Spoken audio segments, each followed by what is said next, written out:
Okay, so welcome to this divination. It is such a beautiful time to be alive, alive, alive, alive. Okay, so nobody cares the way you think they do. And it's not that they don't care, it's just the way you think that they do. And you'll normally find that people mainly care that someone cares about them. And then sometimes that will be encouraged, it will be manipulated, it will be forced. And it goes into this playing the entertainer and performer. So that's why you find, I'm speaking to someone who is a generational curse breaker, you'll find that you struggle being alone only because what you've ever known, or mostly what you've known in your life, is performing and entertaining. And it's like, who am I besides needing to entertain people and perform for them, for my light, so that they can experience joy? Because you are a joyful person. And what will happen over time is the more people, specifically the ones that you look up to, invalidate your emotions and invalidate your experience, it goes into sadness. And then when that sadness is not expressed in a way that can be seen, can be heard, can be acknowledged and felt, it will then go into anger, because then you start getting angry at the world, and you ultimately getting angry at yourself that you're not doing enough, right? And that's why you would find yourself always wanting to do enough or more than you need to. And it's this human doing relationship that we have when we come into the world. It's the first relationship that we know, because I'll keep stating that you know who you are through the experience of who you are not. You know what you want when you want it, and you know what you want when you know what you don't want. Okay. Sometimes we have this thing, and it every now and again it still gets to me, because like we have been conditioned to know what we're going to be for the rest of our lives, and it almost feels like it locks you in, it cages you. And then some people, like growing up, you want to be a doctor, you want to be a teacher, you want to play house, you have those typical girl roles that would be conditioned to you, or like boy roles that would be conditioned to you, and now it's like so open to crossover. But you would have that aspect, and then they will go, oh, this person's going to be this. So they almost, it almost like cages you in a way, because it gets exciting to have people be like a medical doctor, or someone who's like a teacher, or whatever like that. There are these roles that are important in society. Yet because you evolve, right? It's like saying you want to plant proteas in your garden, right? It evolves. It first has a need, then it grows, then you plant the seed. Then the seed has to be tended to. Like, you have to tend to your garden in order for the protea to come up. It won't just come up without being tended to properly, right? Specifically, if it's not in soil that is typically more nourishing for the plant to be able to, or the flower to be able to flourish properly, right? So you've brought it into your garden, and then next thing, something else pops up, and you're like, actually, I really want to grow more. I'm seeing these flowers grow. I want to add some roses. I want to add some sunflowers. Oh, now I want some herbs. So depending on the space and the necessity of your needs, it will show you what you need. And we get so stuck that just because you want a protea, that now that you have one sunflowers and roses, it's like you're greedy. So we have this thing because it's part of our human experience to understand the absence of light. The darkness is afraid of the light and exposure and truth. The fact that you are an infinite being, and what that means is, because you have infinite nature, you always want more. And then sometimes we obviously get into these roles of the wombed man and then the man.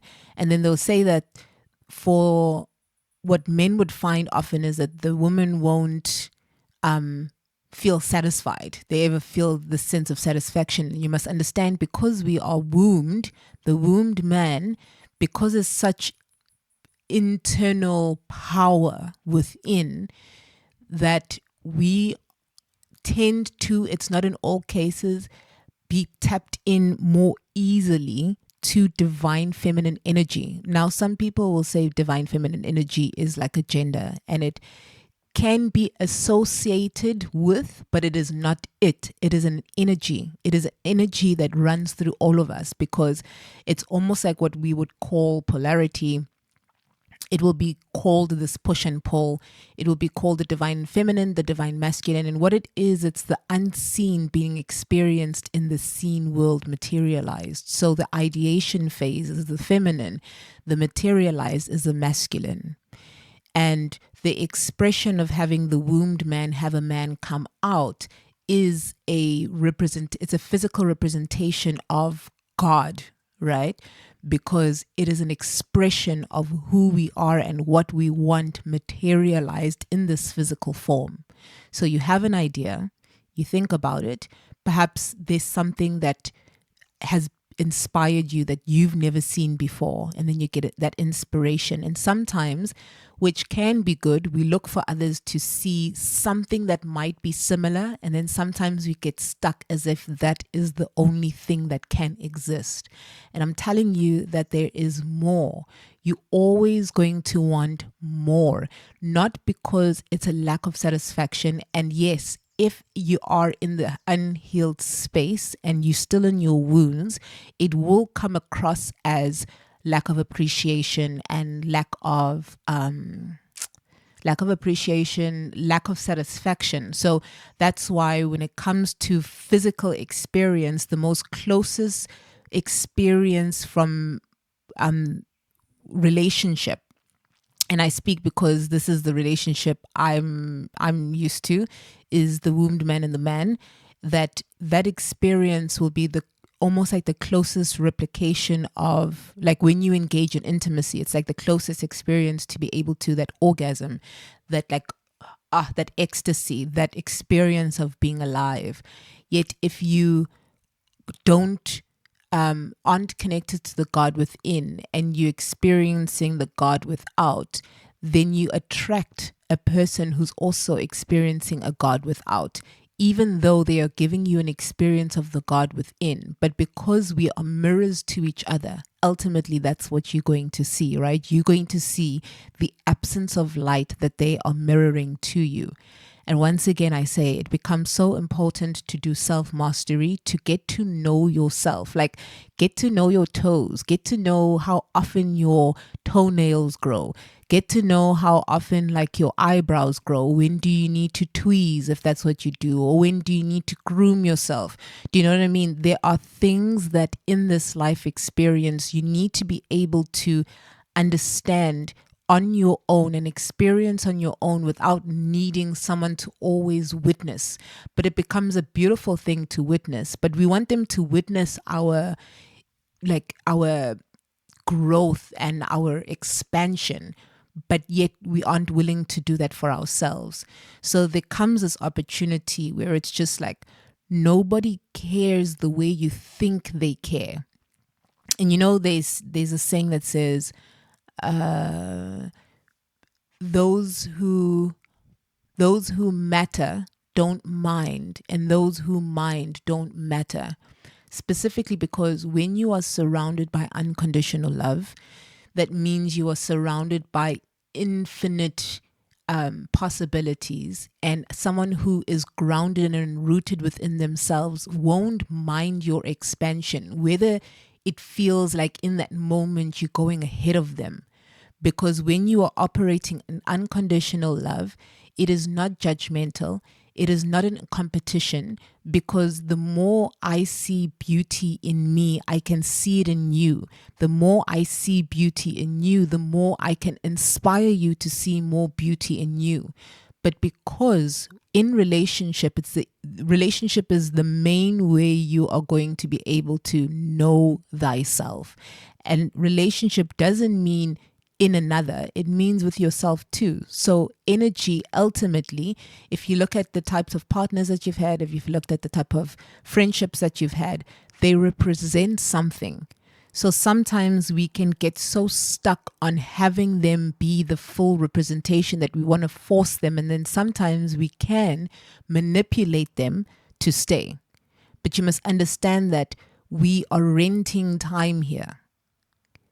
Who this person is going to be different in 2 years' time. And you would hope so. But the framework of having that foundation of understanding that we are growing together makes it so important. It becomes so mutually beneficial once you become in agreement. But you can't be in agreement with someone fully in unconditional love when you haven't been in full agreement with you.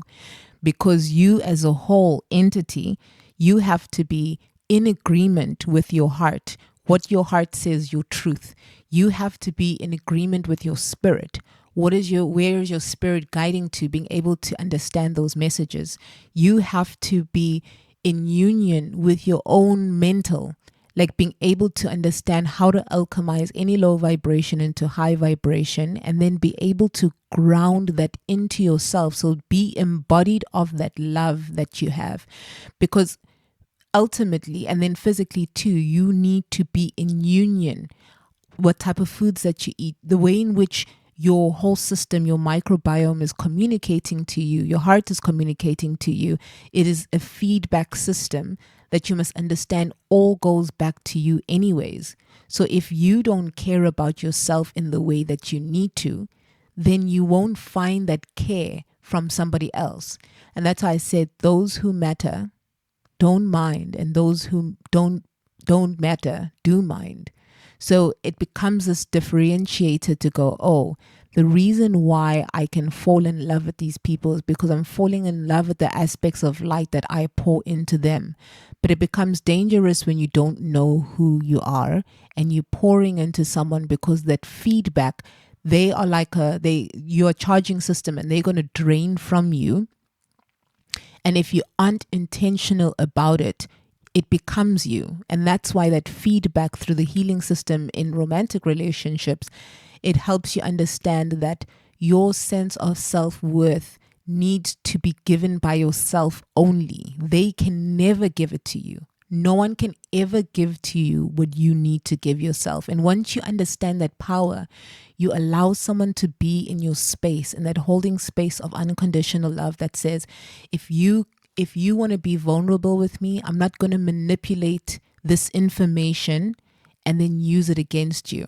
And unfortunately, when we're in the wounded space, it does happen where people don't become safe spaces to be able to be vulnerable, because you look at them at a particular symbol.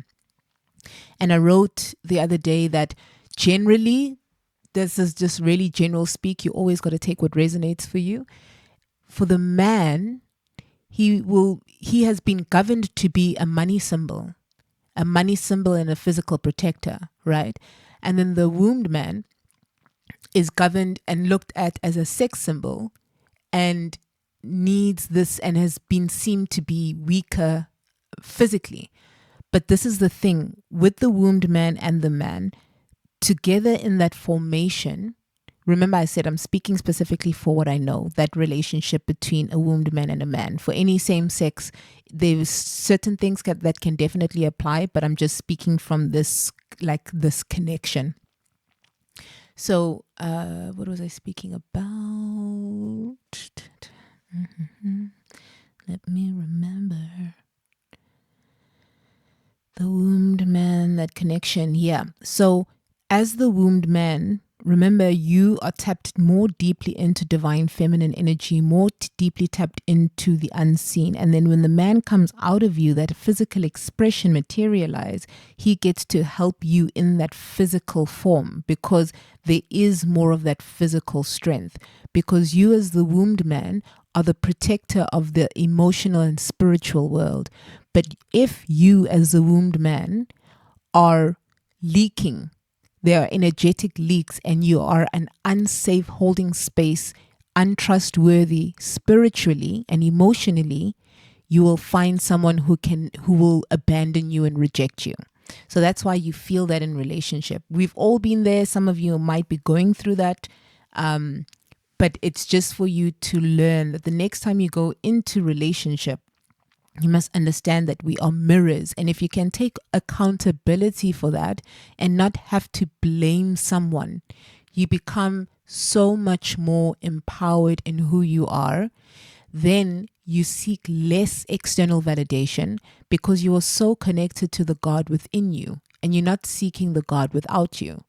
So today is just a reminder that you have to care so much about you that people want that care, and you know how to have your boundaries when you're feeling like they are draining you, when you do not have the capacity or the ability to be able to hold space in that moment. But remember, it takes time, but in that time, it's actually alignment. Human brain time, because we've been so governed to look at the linear path, we only look at it in time and distance. But ultimately, lines are circles, and in those circles, a circle can happen now. The time in that point when you go 1, 2, 3, it's happening now, and it's happening now, and it's happening now. So during this period of learning to become your own lover, romanticize your life, get to know yourself, look at your eyes, be fascinated if you have freckles, the type of hair that you have, be fascinated about yourself, because ultimately you want someone to be fascinated about you too. But if you can't appreciate yourself, you won't see appreciation. But that's what people struggle to communicate. And I'm just helping you today to just see the light. I'm sending so much love. If you would love to do a personal reading there or contribute to this channel and you're finding some benefit, there is some information in the description below. Let us make this circle bigger. Let us spread the word of healing. We do not need to suffer for too long. If there's anything I can just say, we don't need to suffer too long. And it is my hope. The purpose of also doing this is just to help you suffer less, because you don't need to go through what I went through or the amount of years and time that it took. You don't need to go through the 11 years of like proper struggle. What I do is just help you just simplify and like perhaps just shift perspective so you can see, okay, everything is spiritual. And this is why it is happening in this way. So may you dive deeper into yourself. May you realize the God within. And may you get excited about the discovery of who you are becoming. Because you, just like God, is a discovery. It can't be named. You can't be named. That's why you have your name, but you don't exist. You end up finding through that ego death that you don't exist. But the imagery of you and how people have portrayed you, either if you're a sister, wombed man, you would be a sister, either a friend, a mom, potentially a grandmother, a mother. Yeah, I did say mother. So you would have those roles. You are a boss.